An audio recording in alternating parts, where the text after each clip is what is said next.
तो hello guys, welcome back to another video. आज हम दोबारा से पढ़ने जा रहे हैं परसेंटेज के नेक्स्ट क्वेश्चंस को। तो चलिए शुरू करते हैं। तो यहाँ पर सबसे पहला जो क्वेश्चन दे रखा है वो कह रखा है कि किसी भिन्न के अंश में 40% की वृद्धि कर दी जाती है जबकि हर में 25% की कमी कर दी जाती है, तब परिणामी जो भिन्न है वो 14/15 प्राप्त होती है। मूल भिन्न ज्ञात कीजिए। ये जो भिन्न दे रखी है ये तब है जब इनके अंश और हर में परिवर्तन कर दिया जाता है। ठीक है, अब ध्यान से सुनिए। हमने कोई भिन्न x और y मान ली, x/y। ठीक है, क्योंकि भिन्न में दो चीज़ें होती हैं, अंश होता है, हर होता है, यानी डिनोमिनेटर होता है, एक मतलब ऊपर वाला न्यूमरेटर और ये डिनोमिनेटर। अब ध्यान से देखिए, अंश में कितने परसेंट की वृद्धि कर रहा है? 40% की। तो ध्यान रखिए, कोई चीज़ अपने आप में कितनी होती है? 100 होती है, और जब उसमें वृद्धि की जाएगी तो वो 100 से ऊपर ही तो जाएगा। कितने परसेंट जाएगा? तो यहाँ 40 है तो उसमें 40 जोड़ोगे तो कितना हो गया? 140%। कितना हो गया? तो ये यहाँ पे आ जाएगा 140%। 140%। ठीक है, इनटू बाई में जबकि हर में 25% की कमी कर दी जाती है। अब कोई चीज़ अपने आप में 100 थी, उसमें से 25% क्या कर दिया उनने? कम कर दिया। तो कितने परसेंट बचा? 75%। इतना बचा। अब परिणामी भिन्न कितनी हो जाती है? तो 14/15। ये चीज़ें हैं। अब ध्यान से देखिए, अब परसेंटेज को हटाने के लिए 100 से भाग करते हैं, तो 100 इसमें भी आएगा, 100 इसमें भी आएगा, तो वो आपस में कैंसिल हो जाएगा। तो अब बचा कितना? यहाँ बचा है 140x, और यहाँ कितना बचा? 75/y बराबर 14/15। काट लीजिए, 14 धाई 140 और 15 75। तो यहाँ बचा 10x, यहाँ बचा 5y बराबर 1। ठीक है, यहाँ पे भी 1 लिख लो। अब देखो ध्यान से, ये अपॉन में है तो यहाँ जाएगा, या इसे भी काट लीजिए। 15 दूनी 5 दूनी 10। तो x/y बराबर कितना बचा? ये मल्टीप्लाई में है तो इधर डिवाइडेशन में चला जाएगा। तो परिणामी भिन्न हमारी क्या आ गई? 1/2 आ गई है। कितनी आ गई है? 1/2। ठीक है, तो देखिए क्वेश्चन नंबर 2 को देखते हैं। किसी स्कूल में लड़के तथा लड़कियों की अनुपात 3:2 है। ठीक है, यदि स्कूल के 70% लड़कियों को छात्रवृत्ति प्राप्त होती है जबकि 60% लड़कों को छात्रवृत्ति प्राप्त नहीं होती है, स्कूल में कुल कितने परसेंट बच्चों को छात्रवृत्ति प्राप्त होती है? तो हमें ये निकालना है कि कितने परसेंट बच्चों को छात्रवृत्ति प्राप्त होती है। अब कैसे निकालेंगे वो समझ लीजिए। बॉयज और गर्ल्स का रेशियो दे रखा है, कितना कितना दे रखा है? 3:2। तो इनको हम चेंज कर लेना, ये हो जाएगा। हम क्या करेंगे, इसमें 100 का मल्टीप्लाई कर ले रहे हैं। 300 रेशियो 200। ठीक है, अब देखो 60% लड़कों को प्राप्त नहीं होती है, तो देखो बचे कितने? 40%। तो इसका 40%, तो इसका 40% कितना होगा? देखो परसेंटेज को हटाने के लिए 100 का भाग करते हैं, तो इसमें 100 का भाग करते हैं, 2 जीरो हट जाएगा, तो 4 3 12, यानी कितने बच्चे आ गए? 120 बच्चे। प्लस गर्ल्स के कितने परसेंट होती है? 70%। तो इसका कितना हो जाएगा? 70%। इसका 70% कहते हैं 2 जीरो से 2 जीरो कट गया, 7 दूनी 140। ये कितना आ गया? 140।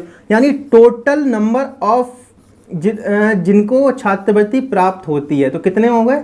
260। और टोटल स्टूडेंट्स है कितने? 300 और प्लस 200, ये कितने हो गए? 500। तो वो ये पूछ रहा है कितने परसेंट बच्चों को प्राप्त होती है। तो क्या करेंगे, 260 हैं, कितने में से? 500 में से। और परसेंटेज के लिए क्या करेंगे? 100 का गुणा करेंगे। 1 0 से 1 0, 1 0 से 1 0, इसे काट लेंगे। 55 25, 1 बचा, 5 दूनी 10, यानी कि 52% स्टूडेंट्स ऐसे हैं जिनको छात्रवृत्ति प्राप्त होती है। समझ आया? कैसे करते हैं एक बार फिर से समझ लेते हैं। बॉयज और गर्ल्स का रेशियो कितना है? 3:2 है, यानी 3 लड़के हैं और 2 लड़कियां हैं। तो हमने 100 का मल्टीप्लाई कर लिया, जिससे कि परसेंटेज में थोड़ा आसानी हो जाएगी। तो 300 बच्चे ये हो गए, 200 बच्चे ये। इसमें से 60% लड़कों को छात्रवृत्ति प्राप्त नहीं होती है, तो प्राप्त कितने को होती है? 40% को। तो 40% कितना हो जाएगा इसका? 120। प्लस गर्ल्स को कितना होता है? 200 में से 70% को प्राप्त होती है, तो इसका 70% हो गया 140। टोटल करा 260 आया। अब टोटल स्टूडेंट्स हैं कितने, 500, तो इसमें से इसका परसेंटेज निकाल लिया। समझ आया? आगे बढ़ते हैं। ए की जो आय है बी से 25% अधिक है। जो ए है वो बी से कितना परसेंट अधिक है, 25%। अब ए की आय हम तब बता सकते हैं जब हमारे पास बी की आय हो। तो बी की आय यहाँ पे हम क्या मान ले रहे हैं, 100 ले रहे हैं। क्या ले रहे हैं, 100। तो बी की आय कितने परसेंट अधिक है, यानी 25%। तो ये कितनी हो जाएगी, 125। कितनी हो जाएगी, 125।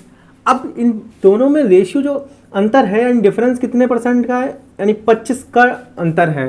कितने में से, अब पूछा क्या है, तो बी की आय ए से कितना प्रतिशत अधिक है, बी की आय ए से। तो ए की आय से हमें कंपैरिजन करनी है, तो डिफरेंस कितना है, 25। और कितने में से, ए में से, यानी ए का ही तो देखना है, इंटू 100। 100 क्यों लगाया, क्योंकि परसेंटेज में बदलना पड़ेगा।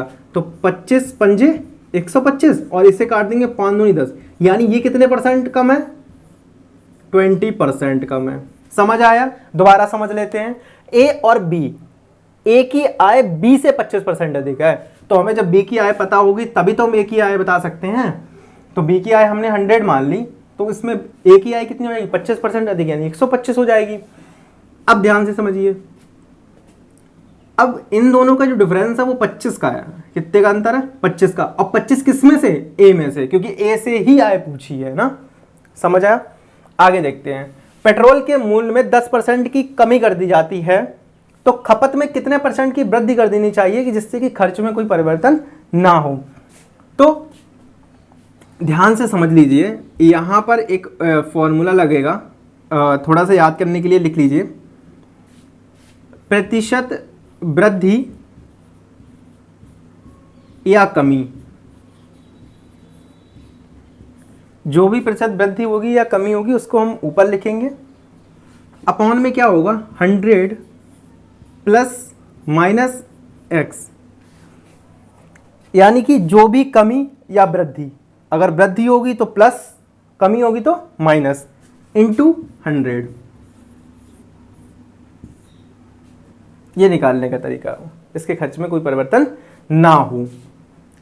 अब ध्यान से समझिए, यहां पर 10% की कमी की बात कर रहा है। कितने कमी की, यानी कमी कितने परसेंट की हुई है, जो कमी हुई है वो कितने परसेंट की हुई है, 10% की कमी। तो प्रतिशत कमी हुई है ना, तो ऊपर लिखेंगे कमी को, तो कितने, 10% की कमी, अपॉन 100 प्लस माइनस एक्स। अब ध्यान से सोचिए, यहाँ पर क्या है, कमी है, क्या है, कमी है। तो कमी के लिए क्या करेंगे, माइनस कर देंगे, माइनस का 10 इंटू 100। तो देखिए यहाँ बचा 10 और यहाँ बचा 90 इंटू 100। तो इससे ये कट गया, तो यहाँ पर कितना आ गया, 100 अपॉन 9। इसको सम्मिश्र भिन्न में तोड़ दीजिए, तो 9 का इसमें भाग देंगे तो 11 नियम कितने होते हैं, 99। एक बचा, यानी आ जाएगा 1/9%। क्या कर देनी चाहिए, कितने की वृद्धि कर देनी चाहिए, क्या कर देनी चाहिए, वृद्धि कर देनी चाहिए। समझ में आया? तो चलिए कुछ और क्वेश्चंस को देख लेते हैं। दे रखा है, किसी आयताकार कमरे की लंबाई को 60% बढ़ा दिया जाता है, तो चौड़ाई को कितने प्रतिशत कम कर देना चाहिए कि जिससे उसके क्षेत्रफल में कोई परिवर्तन ना हो। यहां पर सबसे बढ़िया एक चीज देखनी है आपको, क्या हो रहा है, वृद्धि हो रही है। क्या हो रही है, तो जितनी वृद्धि हो उसको ऊपर लिखिए। अब वृद्धि हो रही तो इसमें 100 को जोड़ के लिख दीजिए, कितना हो जाएगा, 160। मल्टीप्लाइड कितना करेंगे, 100 करेंगे। क्यों करेंगे, क्योंकि इसको परसेंटेज में चेंज करना है। ठीक है, तो यहां पर देखिए 0 से 0 कट गया, इसे काटिए, 2 3 6, यहाँ बचा 2 8 16, यहाँ काट दिए 4 दूनी 8 और यहाँ बचा 25, क्योंकि 4 का इसमें भाग दें, 25 चौकू 100। तो यहाँ बचा 75/2, यानी इसको काटेंगे तो कितना हो जाएगा, 2 3 6, 1 बचा, 2 7 14, फिर 1 बचा है अपॉन 2, यानी 37 सही 1/2%। यानी इतने प्रतिशत की कमी कर दी जाए चौड़ाई में, तो उसके क्षेत्रफल में कोई भी परिवर्तन नहीं होगा। समझ आया कैसे किया? जितने परसेंट की वृद्धि हो उसको ऊपर लिखो, जितने में हो रही है, यानी 100 में वृद्धि होती है तो 100 प्लस करके लिख देंगे, इंटू 100 कर देंगे, क्योंकि सबको पता है कि परसेंटेज में जब चेंज करते हैं तो हमें 100 का मल्टीप्लाई करना पड़ता है। यहाँ पे इसको भी समझ में। अभी क्वेश्चन नंबर इसको देख लेते हैं। किसी आयताकार खेत की लंबाई को 20% बढ़ा दिया जाता है जबकि इसकी चौड़ाई को 10% कम कर दिया जाता है, उसके क्षेत्रफल में कुल कितने प्रतिशत की कमी होगी, वो हमें याद करना है। तो देखिए आप कैसे करेंगे, इसको याद करने का एक फॉर्मूला है, तो फॉर्मूले से देख पाए तो इससे देख लीजिए। यार जब यहाँ पर वृद्धि की बात हो रही है, वृद्धि की जब बात करेंगे तो जो भी परसेंटेज दे रखा है उसे हम प्लस चिन्ह के साथ लेंगे। किसके साथ? जब हम कमी की बात करेंगे तो हम किस चिन्ह के साथ आएंगे? माइनस के साथ। यानी कितने परसेंट की कमी है? 10% की। अब ध्यान से देखिए, इसका फॉर्मूला जो है वो ये है कि 20, अब ये प्लस का है तो उसको प्लस माइनस लिखे ना लिखें कोई दिक्कत नहीं है। अब यहाँ पर देखिए प्लस माइनस जो भी होगा, यहाँ पर जैसे माइनस है तो यहाँ माइनस लगाएंगे, अगर यहाँ पर प्लस होता तो यहाँ पे प्लस लगाते। यहाँ पर देखिए जब हम इन दोनों का मल्टीप्लाई करेंगे तो क्या आएगा? प्लस माइनस क्या होता है? माइनस होता है। तो यहाँ पर भी हम क्या लगा देंगे? माइनस का चिन्ह लगा देंगे। इन दोनों का आपको गुणा करना है तो 20 × 10 और पूरे अपॉन में क्या लगा देंगे? 100। क्या लगाएंगे? 100 में। ठीक है, अब देखिए ध्यान से, इस जीरो से इस जीरो को काटेंगे, इस जीरो को इस जीरो से काटेंगे, तो यहाँ पर 20 में से 10 जाएगा, कितना बचेगा? 10 माइनस 2 में से 1 जाएगा, कितना? 2 एकम 2, तो 10 में से 2 बचा, कितना बचेगा? 8%। यानी उसके 8%, तो उसके आयत के क्षेत्र में कुल प्रतिशत, क्षेत्रफल में कुल प्रतिशत वृद्धि ज्ञात कीजिए। तो कितने प्रतिशत की वो हो गई? 8% की। यानी उसके क्षेत्रफल में कितना परिवर्तन होगा? 8% का परिवर्तन होगा। आइए इस क्वेश्चन को देख लेते हैं। किसी आयताकार खेत की लंबाई 50% बढ़ा दी जाती है जबकि चौड़ाई को 20% बढ़ा दिया जाता है, तो आयत का क्षेत्रफल कितना गुना बढ़ जाएगा? अब ध्यान से देखिए, यहाँ बढ़ाने की बात तो प्लस, यहाँ पर बढ़ाने की बात तो प्लस। अब यहाँ पर ये पूछा कितना गुना बढ़ जाएगा, यहाँ प्रतिशत की बात नहीं करिए। तो देखिए पहले क्या करते हैं, यहाँ पर प्लस के 50 प्लस का 20 प्लस 50 × 20, क्योंकि दोनों प्लस के हैं तो प्लस ही चिन्ह आएगा, अपॉन 100। 2 जीरो से 2 जीरो कटा तो यहाँ पर आएगा 70 और प्लस 10, यानी 80% यहाँ पर ये हुआ है कि 80% बढ़ रहा है। कितना परसेंट बढ़ रहा है? 80% बढ़ रहा है। अब ध्यान से सुनिए, ये तो परसेंटेज में है, किस में है? परसेंटेज में। अब इसको हमें बदलना किस में है? डेसिमल में। तो हमने आपको बताया जब परसेंटेज टू डेसिमल जाते हैं तो क्या करते हैं? 100 का डिवाइड करते हैं। क्या करते हैं?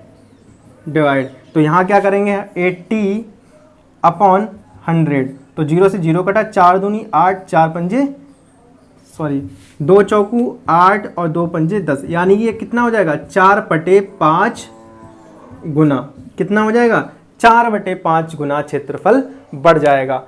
तो यहाँ पर ये चीज़ें क्वेश्चंस हैं, आप इनको घर पे लगाइए, प्रैक्टिस करिए, और जो चीज़ समझ नहीं आती आप टेलीग्राम पे, डिस्क्रिप्शन में आपको टेलीग्राम का लिंक मिल जाएगा, आप उसमें हमें क्वेश्चंस पूछ सकते हैं।